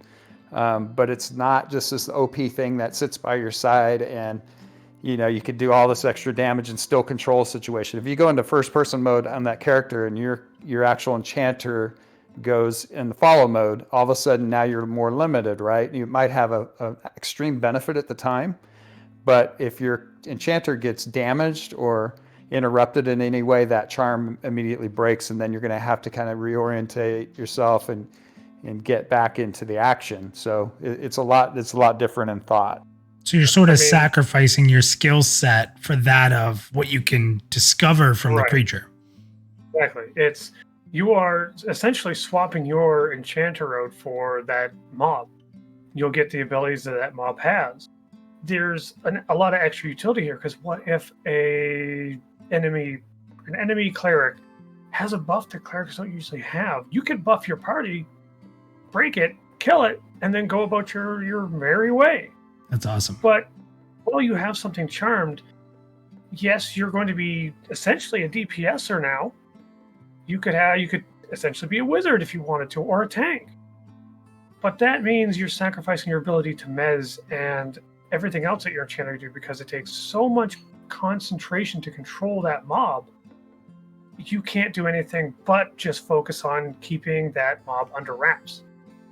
Yeah, so keep in mind it's very situational, right? That's what's beautiful about it, is you, in a flash, if you have the skill and the thought, and all of a sudden, oh my God, I'm going to charm this NPC because of this reason, and because of that, you control a situation, get back out of the charm, and then, so you've done something on the fly, which I think is awesome. Yeah, and it's something that I think really, I mean, from what I'm hearing and envisioning in my head, because my mind's running, I'm discovering this with everybody. I don't know these answers. So my mind's running a mile a minute right now. So, I mean, how cool is it if you're in, Pyye, one of your large dungeons and you highlight over an enemy that's a little further away and they have some kind of crazy buff on them and you kind of sit there and you start scoping the enemies in that pack, like who might be putting that buff on? That's pretty cool. And then you can actually take that buff and then buff your party. So talk about like that's right, awareness, right? Like awareness, adventuring, discovery. I think that sounds incredible. It's this reoccurring theme of the player's knowledge and the player's skill is what sets them apart. Not their gear, not their abilities, not what class they chose. It's you, the person sitting at the keyboard. If you put in the time and the effort to become a great player, everyone's going to know you're a great player. That's awesome. So it's a situational. It came up in chat. No, it's not a permacharm type thing, and no, it's not going to sit there and fight multiple fights, and that's not how it's meant to be used. We thought it would be a little bit too powerful, like it was already shown to be in EverQuest. So, but they're the masters of mental energy. They're the masters of possession mentally, right? So it makes sense for charm to exist, and that's why it's in our game. But we wanted to limit it and be creative on how they can use it to their advantage, and I think we pulled that off. Yeah. And there's going to be some enemies that, like, obviously the big elephant in the room would be, well, this makes it so that they can essentially charm one, kill one, and just kind of keep that rolling if they get lucky with pulls. And theoretically, you're right. But the thing is, what if I were to tell you that some mobs were considered to be intelligent? These intelligent mobs said, he's charmed. That's awesome. What are you going to do now, tough guy? Run crying. Because the minute you get hit. And plus, let's not forget, if something AEs, your enchanter's following this mob. If something AEs hits the enchanter, all of a sudden it breaks. You're in a spot of trouble, my friend, and good luck. Yeah, that charm mob's going to have some high aggro on you, by the way. So I'm sure that too. Also, the charm it's going to be on a cooldown, so it's not like you can just chain spam it. I love it because it is an important skill, but I think it was just, like you guys said, it was designed in a way in EQ. It was too much, and you don't want to remove all the fun of something that really fits a class. But you guys seem to have developed a way to do it where it's exciting, fun, and situational, but it's still going to have that feeling of like, wow, I'm an enchanter. If you care enough, and you put in the time and the effort, you will find a solution. This charm idea, it didn't come overnight. It took Pyye a couple nights talking it out, thinking about cool ideas. So, I mean, you'll see things like the EverQuest one. The only way that you could say that they have an excuse for letting it get so bad is because, they were the first ones. They were the ones forging the trail. They weren't worried about the obstacles in the path. But with everyone else not making an enchanter-like class, it's simply because they couldn't think of a way to balance this whole charm thing. Yeah. Well, here you go. Pyye, meet enchanter. And now it's fine. Why was this so hard? Kind of thing. All right, so you guys just spilled tons of beans on charm and this new way to develop it, which is phenomenal. So a lot of people in chat have already asked, what is mezzing going to look like? Are you thinking AoE mezzing? Are you thinking single target? Is the mob just going to stand there stupefied? What's that whole thing is pretty important to the enchanter that people know and love. So what are your thoughts on the mesmerize and the lockdowns that we'll see from an enchanter? Mesmerization is kind of like the foundation of any kind of CC class. There's a lot of different things that we're going to try to play with to see what feels right. Everything from maybe spawning an illusory enemy that fights him to keep him busy, even though technically he's still Mez. He just looks visually like he's fighting an imaginary creature. To your standard, just standing there, kind of like me when I was in school. To adding special effects where maybe their heads got sparks from smoke flying out there. I mean, who knows? This is one of the things where we know what we like, we know what we've seen, but we need to play with things to find out what really fits the world. So have you guys thought, this is me spitballing. So if I think about enchanters, right? Like you miss that moment, you're not quick enough, the tank pulls or the monk or the ranger, whoever the polar is, right? You guys have talked about the fact that you'll have polars in Defend the Night, I think, multiple times. So that enchanter's not quite quick enough. So you enchant it, it's standing right in the middle of everything, and you really can't do a whole lot with it, and you're just waiting for that jerk ranger to AoE and unmez that mob. I use ranger particularly there. Have you ever thought of Mesmerize with the ability to move the mobs? Have them directly walk or move, or I can mesmerize this mob. I now have control of its brain. It's kind of stuck, and I can maybe have it take 10 steps back. And just spitballing stuff, but like just these things that would enable not only to, because we're talking about an enchanter, you guys have both mentioned controlling the battlefield, right? A lot. Have you ever thought of being able to actually shift placement of mobs or anything like that with the enchanter? We did. But we came to the conclusion that the big glaring issue there would be that, let's say you can only do it to one at a time because just you don't want to have too many. Well, that's taking their attention away from what they're supposed to be doing. Let's say you can do this to multiples. Suddenly now you're able to set groups of mobs up for AoE. Okay. We didn't want that to become a thing. But the other thing I hadn't mentioned yet too, that even to the team really is, to your point, Minus, is maybe there's another class, aka Paladin, that can actually do a push mechanic.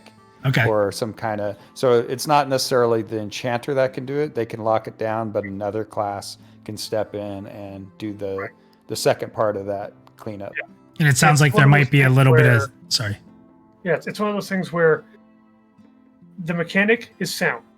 We definitely want something like that in, but it's how do we synergize this with somebody else? Putting too many things in one person's hands is just a recipe for disaster unless you can find a way to keep it kind of tame. No, it's a good point, because if you're going to master that battlefield and let's be honest, other than maybe a tank, an enchanter probably has to have the most overall awareness around you and what's going on, and that makes sense to let them do that role. Now, in the past, you guys had done a developer roundtable with the community, as we kind of talked about before. And one of the things that was unveiled about the enchanter back in the day was that you thought of having enchanting and mezzing maybe, or charming, kind of built to this construct pet. And Pyye, myself and you had some conversations on the side because Omega, who used to be with us on the Rewind, had kind of brought it up, and I had not, we kind of keep it organic like we do here, where I just kind of responded like, oh, why do they have a pet? So where is your stance with this idea of possibly having a pet for the enchanter? And again, kind of based on what you just said, Leksur, the fact that they really need to be masters of the environment. Where are your thoughts in the development of the enchanter with that? Because I haven't heard much about that. Again, another classic example of things are subject to change. We went ahead with it feeling pretty good. And the more we kind of let it bake, we're like, something just doesn't feel right. It took us a while to really sit down and put our collective heads together, be like, I think this is the issue. And we literally went right back to the drawing board with it and said, well, if we're not 100% sure what the problem is, let's start over. Let's see where we get. Let's pull out our notes from our roundtables. Let's maybe do a little focus group or something like that, and just see what people are feeling. And so the construct is gone, because while, yes, you could say an enchanter could technically enchant a pet and make an animated golem construct thing. It does fit, but when you start doing pets and then charms, there's way too much room for things to go south very quickly in terms of balance, or even just the ability to grief other people. Yeah. So it was collectively decided that should go. There was and the other thing is too, there will be pet classes. It was just Yeah. made the decision that this isn't going to be one of the pet classes. So Yeah. And I think It with was- everything you guys have said, even think about when you were talking about like being able to pay attention and have someone else push. I think that all lines up, and that makes me feel really good about the class. If I'm going to be honest, for what that's worth, I'm just me. But it makes me feel really good that everything you're talking about with this Enchanter class in chat. Tell me if you agree with this, but it's aligning. Like everything aligns really well from how you're doing the charm, the sacrifice that it takes, the way that you're thinking about controlling on the battlefield. It's all aligning around being able to really focus. And I like that. So we hadn't talked about, you said controlling the battlefield. So again, because I know a lot of people are concerned about the being overpowered and so on and so forth with the Enchanter. It's going to be a very, again, situational character where your mezzing is, there's going to be cooldowns. There's going to be different time periods. There's going to be diminishing returns, by the way. Mm-hmm. So you can't just sit there and lock something down, because pretty soon it's not going to work, right? You're going to have to deal with that situation. The AE Mez that we're bringing to the table is a targeted AE Mez. So you have to have skill on where you lay that down. Perhaps your talent tree expands the diameter of that circle, stuff like that to help your cause. Again, but you don't have to go that route, right? So it really is going to depend on what you want to fluff up playing that character. So again, a lot of skill base and not a lot of overpowered, because it's going to be controlled by diminishing returns and things like that. But keep in mind, we're talking about mezzing and all that. Yes, that's what they do. Yeah. But there's so much more that they do too that we'll let Lex talk about. It's more than just target, cast, wait, repeat. Like a ground targeted AE Mez. There's room for you to make an oopsie, and then someone else in the group is gonna have to save your bacon. I'm sure a lot of the enemies, as you guys said, intelligent enemies will exist. They're not going to like enchanters a whole lot, right? No, they're not. Because, okay, if this were PvP and you were an assassin and you saw an enchanter, what would you do? You'd go right for him. Yep. The entire raid force would be like, Enchanter, take it out. Because they have, yes, they're squishy. But that's one of those balances of power. You get more power, you get less survivability. Yeah. So why would anybody ever want that type of power to be left unchecked? Especially when it's on the squishier side of things. It's like, it just makes sense. Take it out now. So we had a great... They can still do DPS too, by the way. Yes. Don't think they can't. They have to be creative about how they go about it, but they can certainly pack a punch. So we had somebody in chat actually just ask, because like kind of going away from just being a controller, because you just brought up the DPS. It was Nestheris said, how about those buffs? So anything you guys can tell us about, is an enchanter going to come to the table with a set of buffs that we're going to be excited about? They're like, oh, let's get these going. This is something that I'm actually really excited to play with. Because we got rid of the construct, we changed charm. There was also an enchanting table that was a little convoluted and just wasn't sticking. That was meant to provide buffs to the party. Well, we're doing something else called puppet string. Ooh. And what this is you are able to place puppet strings on one member of the party. And when you do this, you're essentially attaching ethereal strings to them, like a puppet. This will give you access to a small action bar that gives you a couple unique abilities based upon the class of the person you put that on. As an example, we'll say you put it on a warrior. Well, a warrior's a tank. Well, what if I told you there was an ability to yank on those strings and pull him out of danger so that the next attack gets dodged? That's puppet strings, where you're able to actually affect what's now it won't physically move the tank, like you can't abuse it that way, but in theory you get the dodged attack. It's more of a buff that's themed.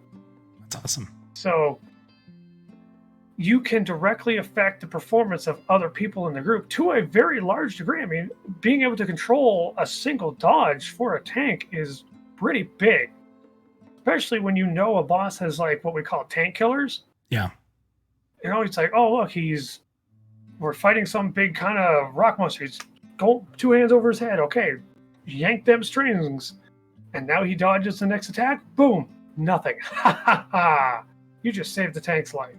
That's awesome. Like, I love Or that the tank synergy. happens to misplay a defensive move, and the Enchanter had the puppet springs on him, and they go ahead and do that mechanic to save the day. That's the kind of thing we want. And there's even like you can trigger an extra attack for that character by using the puppet strings. Like say, you know, you swing your sword and you just happen to pull it right away and you just swing again really quick. That's So awesome. it's almost like, yes, you're increasing his DPS, but it's only because of you that it's happening. So if you're an assassin and you were backstabbing, well, if you guys coordinate, maybe you can do a double backstab. Or like if you put it on a ranger, when they die, they don't have to run back to their corpse. You can just drag them back. Or they die again. They can die twice. That's awesome. That's actually a really exciting ability. And I think it ties again into, like you had said, that Enchanter maybe is not the best name for it, but obviously because you want people to understand. But that mental trickster, like I like that. I like that puppet strings thing. That could be an interesting little visual effect too, which is pretty neat. So any other buffs? I mean, are we gonna have them as batteries? Are we gonna get some enhanced I don't know if we want to call it like resource gain for anybody or anything like that? But not the way that we're used to. We're not using like none of this giant mana regenerating buffs that you hand out to anybody and everybody. It's more combat dependent. It's very much when you use this, everyone's going to get some resource back. But you have to make sure you know when to use it. Because if you use it prematurely, let's say it's like the healer's at 80% and everyone else is full. And maybe it tops off the healer. Well, now if you're in a really rough spot, you can't use that because it's on cooldown. What are you going to do now? You essentially wasted all that mana, potentially. It's a part of this whole movement with DTN of being in combat, not just participating in combat. I like that. I like that a lot. Yeah, so your Enchanter's skill set and knowing the class well will determine the amount of resources that the party can gain and take advantage of, versus one that doesn't know the class well, doesn't know their cooldowns and resource management. Isn't it funny that too that busy doesn't charming exist? at the wrong time, doing Yeah. silly things. So if they do the right things, this group is going to excel, and you'll be able to know, hopefully in time, that's a good Enchanter. Boy, they really know and take that role seriously versus one that's careless and isn't it's going to slow the party down, and it should be noticeable. If you're a button masher, that's all you do is just blah on your keyboard, you're really not going to be effective as an Enchanter. And I mean at all. That's awesome. The Enchanter is very much an intellectual style class where timing is a thing, careful placement is a thing, knowing your cooldowns is a thing, and knowing when to use abilities is definitely a thing. You have to use your head. But the reward to using your head with this class is that you can take a group that would be struggling otherwise and have them soaring through obstacles and getting to parts of these literally massive dungeons that they might not have seen ever, only because you helped forge them into a better fighting machine. So yeah, you really are like the group supervisor. You actually work. That's awesome. Last thing to talk about before what I'd like to do is if there's a couple people that want to jump in the green room. We've had a few people in there, but I know it's gone a little bit longer. That's about standard right now. We'll bring a couple people in to ask some questions to Pyye or to Leksur here if you want. So just jump in the green room. We'll be quick about it. But the last thing, Pyye, you've hinted at it a couple times. What kind of damage can we expect from them? What's that going to look like? And obviously, it's mental magic, right? Is what you guys were kind of saying. Yeah, it's a combination but mostly mental. But they'll definitely have the ability to do some direct damage and AE damage. Just to how they do it is going to be mixed in with the balance of everything else. So, playing a class well, you want to manage your resources well, but yet still contribute to DPS. And think about it like there's a boss fight that maybe spawns a couple ads, and maybe that's the time to charm one and throw it in as a DPS, right? To lock one down and add DPS. And, so there's different things you want to do at different times. And if you use things at the wrong time, then you're just not being as efficient. But I don't want everyone to be concerned that you have to, like it's going to be this huge management thing. Well, some people like that, but honestly, if you wanted to just kick back and feel a situation to do it your way, that's absolutely fair, and you'll probably still be successful. But the good thing is, I think there's substance for everybody as far as that goes. You allow a great player to be great. It's one of those classes where you can still play a nice, relaxing Enchanter if you want to.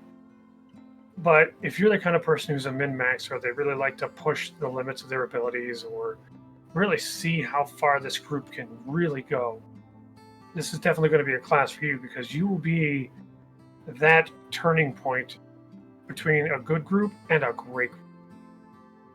Awesome. But that also comes with a lot of pressure, and I hope you can handle it.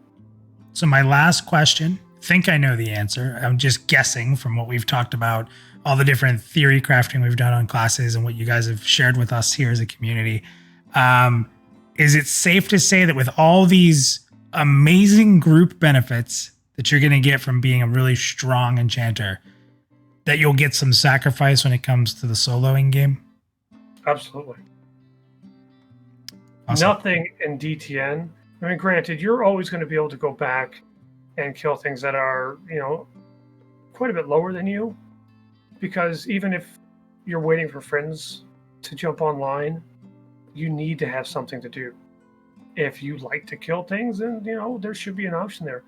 But you need to understand that this game is designed for groups. It is designed for you to push the limits of what you're capable of. And everything is really set to be reliant on somebody else, but they're just as reliant on you. And soloing is more kind of like a pastime rather than what you really want to set out to do. Because you will get experience, you will get money, you will get drops solo, but nothing in the realm of comparison of if you're in a good group. Awesome.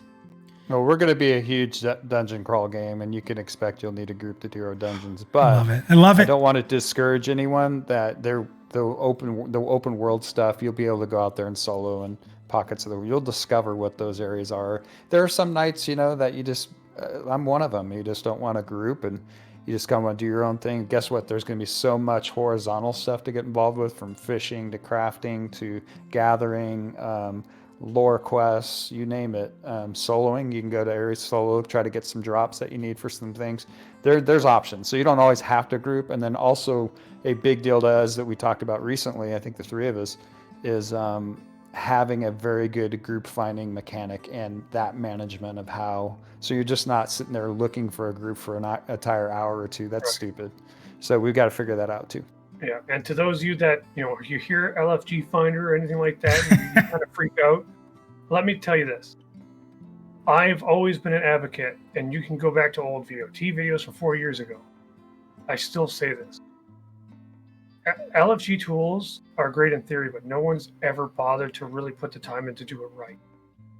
So if we end up doing something like that, you can rest assured that it's going to be done right. Or not at all. It's awesome. Yeah, and I think that, when you talk about looking for a group, and Pyye, I think just talking to you, this probably resonates with you. Maybe I even took this from you. But, do you download Defend the Night so that you can sit in a town trying to find a group for 2 hours? Or do you download Defend the Night so you can play, right? Yeah, you download it to play. And here's the other thing that we talked about in a past stream. There's going to be role playing too. We take that seriously. So There's going to be a lot of different things because honestly, it's about a dynamic and fun world, right? So you might set out to do something and you come across some really cool role play at a tavern somewhere, and you just decide that's where you spend your evening and either just sit back and have a brew, right, and just check out the action, or your whole night could change when you didn't feel like doing group stuff, so that's available too. So just know that we take that seriously too. There's gonna be a lot of different things to catch your interest.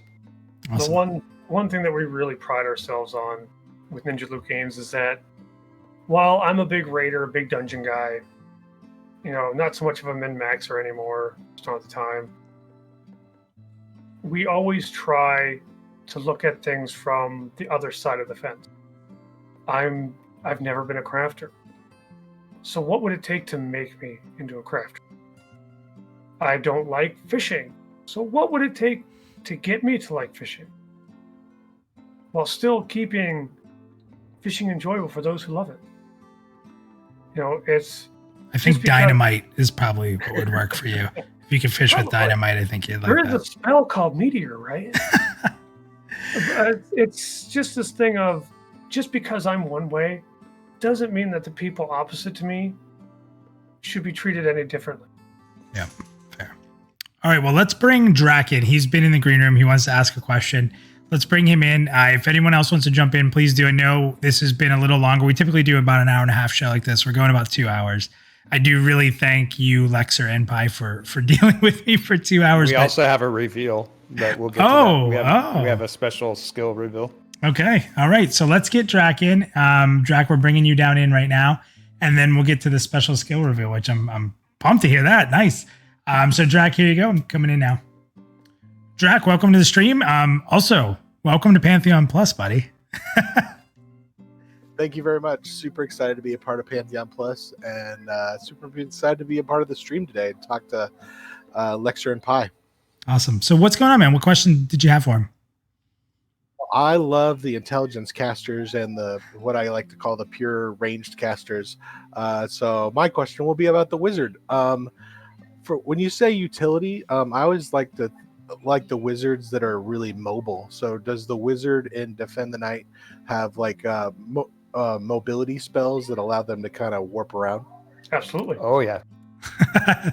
I love both. Yeah, matter of fact, you'll see a lot of video evidence of it already, of the wizard in the past. So, right now, and that's stayed around yet. Right now, I call it Blink, but I don't think it's called Blink. But yeah, that sucker's staying. That's super fun.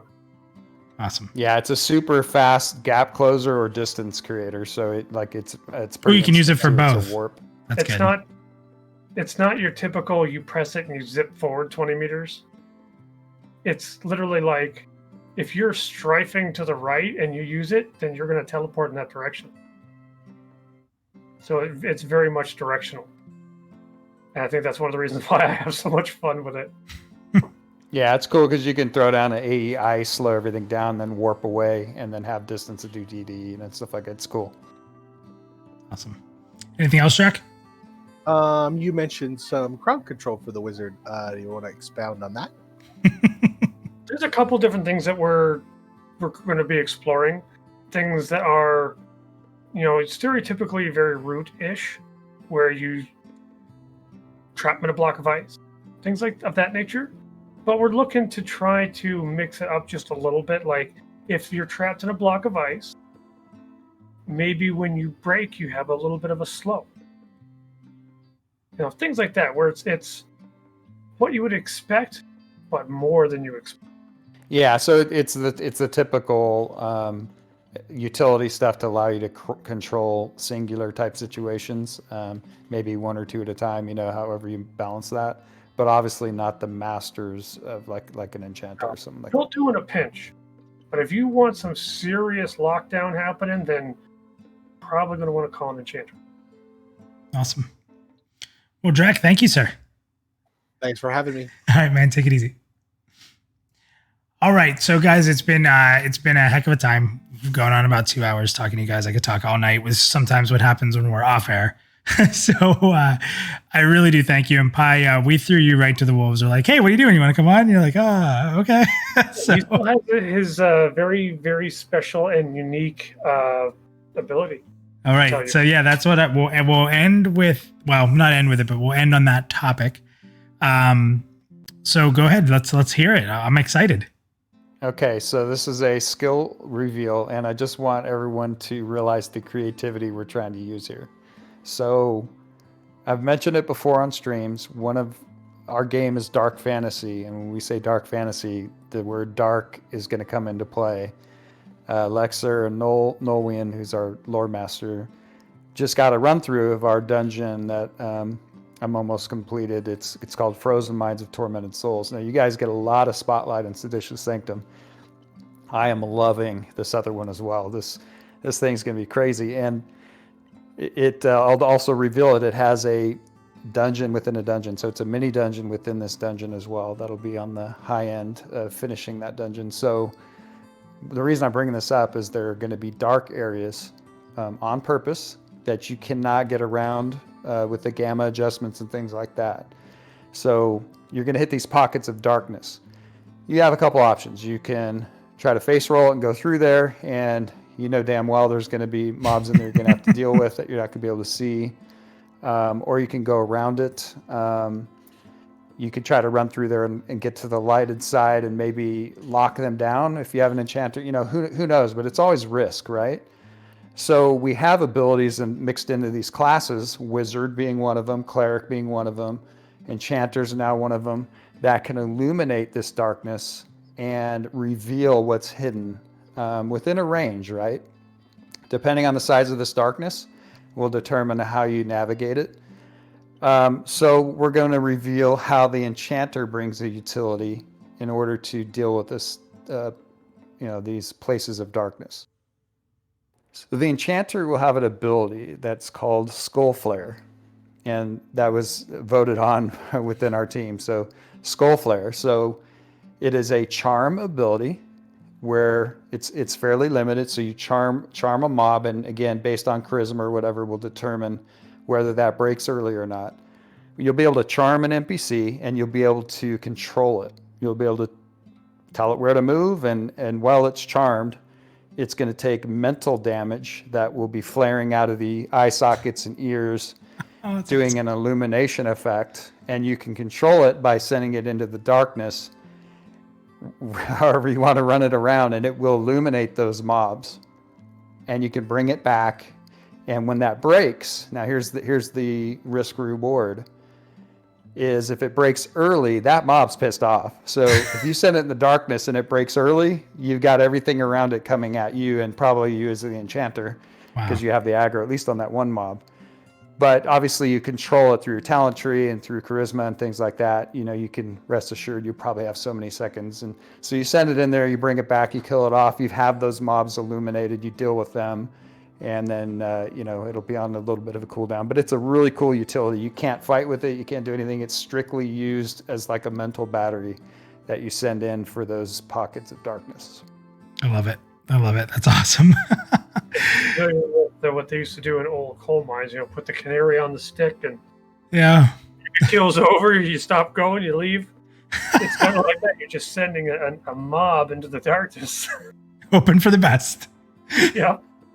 I love it. And I got to be honest, not only just thank you for revealing that, but also just the mechanic of darkness, being a game called Defend the Night, being a game built on dark fantasy, having these pockets of extreme darkness and depth and fear and bringing light to the darkness, right?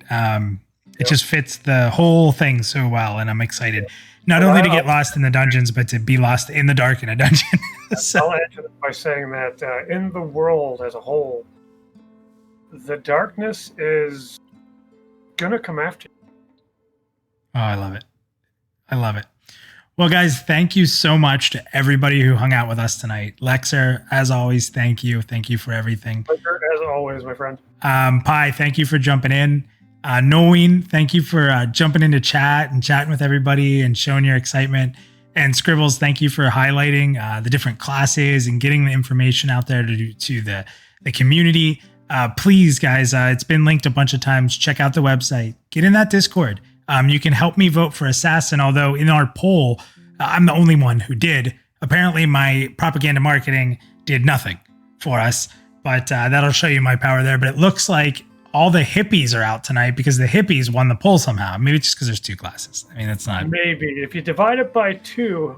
If you divide it by 2, the Enchanter won. Actually, the Enchanter, Wizard, and Cleric, which we've gotten the most information on, which makes total sense. So, thank you guys so much. What we'll do too with in the next couple weeks here is we'll take some of this information about the Enchanter that we've learned, and we'll put together, a video kind of highlighting some of those details, something a little shorter and sweeter that you guys can consume, since I know it's pretty tough to consume a 2-hour video. But to those of you that did hang out with this wonderful team at Ninja Loot Games, please follow them, support them. We here at Pantheon Plus, we're about indie games. MMOs obviously are our favorite, but any indie games, any studio out there that's trying to make a difference, trying to bring back a lot of the things that we miss, support them. It's worth it. These are the games we want to play, and supporting the teams like Ninja Loot Games here is what's going to help us enjoy gaming again the way we used to. So again, thank you to everybody who's been a part tonight. Thank you to the chat. Thank you to everyone at Pantheon Plus who is engaging in the chat there. Absolutely phenomenal stuff. Thank you again, Leksur. Thank you, Pyye. And we'll see you guys next time. Anytime, buddy. Our pleasure. Yep. Thank you. Thanks for the support, everyone.